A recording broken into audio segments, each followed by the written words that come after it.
السلام علیکم ورحمۃ اللہ وبرکاتہ۔ اللہ کے رسول صلی اللہ علیہ وسلم کے طائف کے سفر کا قصہ۔ اللہ کے رسول صلی اللہ علیہ وسلم کو نبوت مل جانے کے بعد 9 برس تک نبی کریم صلی اللہ علیہ وسلم مکہ مکرمہ میں تبلیغ فرماتے رہے، قوم کی ہدایت اور اصلاح کی کوشش فرماتے رہے، لیکن تھوڑی سی جماعت کے سوا جو مسلمان ہو گئی تھی، وہ تھوڑے سے ایسے لوگ کے علاوہ جو باوجود مسلمانوں ہونے کے آپ کی مدد کرتے تھے۔ اکثر کفار مکہ آپ صلی اللہ علیہ وسلم کو اور آپ کے صحابہ رضی اللہ تعالیٰ عنہ کو ہر طرح کی تکالیف پہنچاتے تھے، مذاق اڑاتے تھے اور جو ہو سکتا تھا اس سے درگزر نہ کرتے تھے۔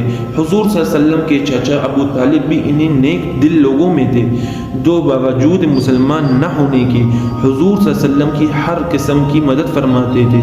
10ویں سال میں جب ابو طالب کا انتقال ہو گیا تو کافروں کو اور بھی اسلام سے روکنے اور مسلمانوں کو تکلیف پہنچانے کا موقع ملا۔ حضور صلی اللہ علیہ وسلم اس خیال سے طائف تشریف لے گئے کہ وہاں قبیلہ ثقیف کی بڑی جماعت ہے، اگر وہ قبیلہ مسلمان ہو جائے تو مسلمانوں کو ان تکالیف سے نجات ملے اور دین کے پھیلنے کی بنیاد پڑ جائے گی۔ وہاں پہنچ کر قبیلہ کے 3 سرداروں سے جو بڑے درجے کے سمجھے جاتے تھے گفتگو فرمائی اور اللہ کے دین کی طرف بلایا اور اللہ کے رسول یعنی اپنی طرف متوجہ کیا، مگر ان لوگوں نے بجائے اس کے کہ دین کی بات کو قبول کرتے یا کم از کم عرب کی مشہور مہمان نوازی کے لحاظ سے ایک مہمان کی خاطر توازی کرتے، صاف جواب دے دیا، نہایت بے رخی اور بد اخلاقی سے پیش آئے۔ ان لوگوں نے یہ بھی گوارا نہ کیا کہ آپ صلی اللہ علیہ وسلم کے یہاں قیام فرمائے۔ جن لوگوں کو سردار سمجھ کر بات کی تھی وہ شریف ہوں گے۔ ان میں سے ایک شخص بولا کہ واہ، آپ ہی کو اللہ نے نبی بنا کر بھیجا ہے۔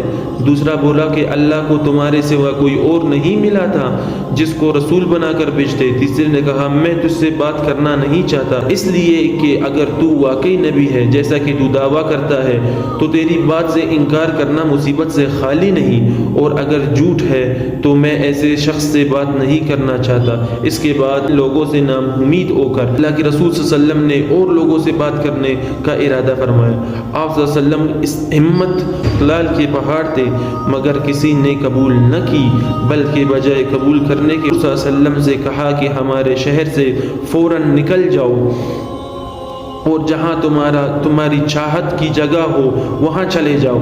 حضور صلی اللہ علیہ وسلم جب ان سے بالکل مایوس ہو کر واپس ہونے لگے تو ان لوگوں نے شہر کے لڑکوں کو پیچھے لگا دیا، آپ صلی اللہ علیہ وسلم کا مذاق اڑایا، تالیاں پیٹے، پتھر مارے، حتیٰ کہ آپ صلی اللہ علیہ وسلم کے دونوں جوتے خون کے جاری ہونے سے رنگین ہو گئے۔ حضور صلی اللہ علیہ وسلم اس حالت میں واپس ہوئے۔ جب راستے میں ایک جگہ ان شریروں سے اطمینان ہوا تو حضور صلی اللہ علیہ وسلم نے یہ دعا مانگی، اے اللہ تجھ سے شکایت کرتا ہوں اپنے کمزوری اور بے بسی کی اور لوگوں میں ذلت اور رسوائی کی۔ اے ارحم الراحمین، تو ضعفاء کا رب ہے اور تو ہی میرا پروردگار ہے۔ تو مجھے کس کے حوالے کرتا ہے؟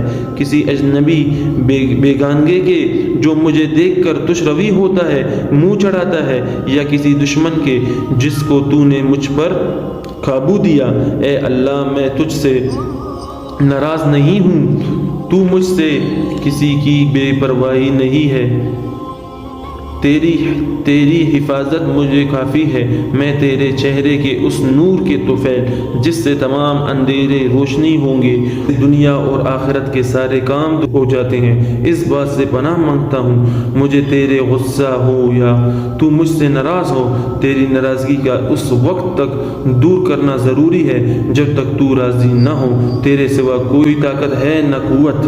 ملک الملک کی شان کو اس پر جوش آنا تھا کہ جبریل امین نے آ کر سلام کیا اور عرض کیا کہ اللہ تعالیٰ نے آپ کی قوم کی وہ گفتگو جو آپ سے ہوئی سنی اور ان کے جواب سنے، اور ایک فرشتہ جس کے متعلق پہاڑوں کی خدمت ہے آپ کے پاس بھیجا ہے، آپ جو چاہے اس کو حکم دے۔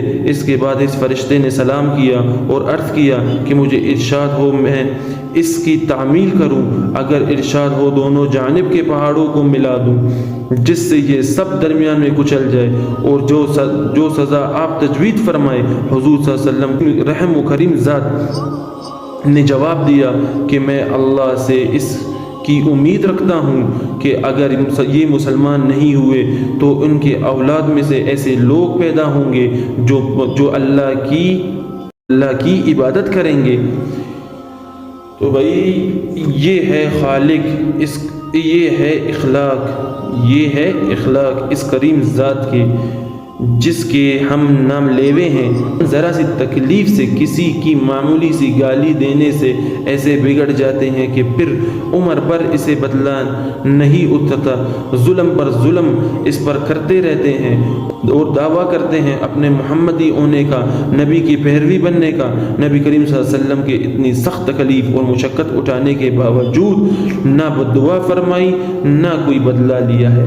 یہ ہمارے اللہ کے رسول صلی اللہ علیہ وسلم آخری نبی، اس پر کتنے تکالیف دیے گئے۔ تو بھائی اس طرح ویڈیوز کو دیکھنے کے لیے ہمارے چینل کو سبسکرائب کریں اور بیل آئیکن کو دبائیں تاکہ مزید اس طرح اسلامی ویڈیو آپ تک پہنچ سکے۔ السلام علیکم ورحمۃ اللہ۔